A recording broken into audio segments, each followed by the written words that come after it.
V novomeški gimnaziji pa danes niso sklenili le šolskega leta, ampak tudi Comeniusov projekt Drugačnost in tujost v Evropi – Most do Romov. V sodelovanju z nemško gimnazijo iz Epingena, kjer živijo Sinti, so ga izvajali 2 leti.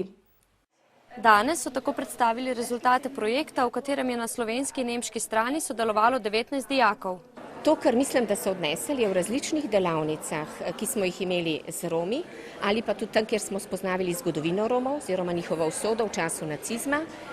Upam, da so spremenili svoj odnos do Romov, da jim ti niso več tako tuji in da smo v bistvu vzpostavili neke mostove med nami in njimi.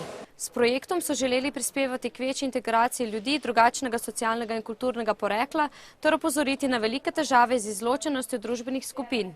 Predvsem zanimiv mi je zaradi tega, da sem spoznala zgodovino Romov, njihovo kulturo ter sam odnos. Se mi zdi, da imam mogoče drugače gledam na stanje, na to, zakaj se tako obnašajo, kakšne težave imajo, s čim vse se morajo spoprijeti v današnjem času. Dijaki obeh gimnazij so v 2 letih izmenili po 2 10-dnevna obiska, v sklopu katerih so se soočali z drugačnostjo in tujostjo.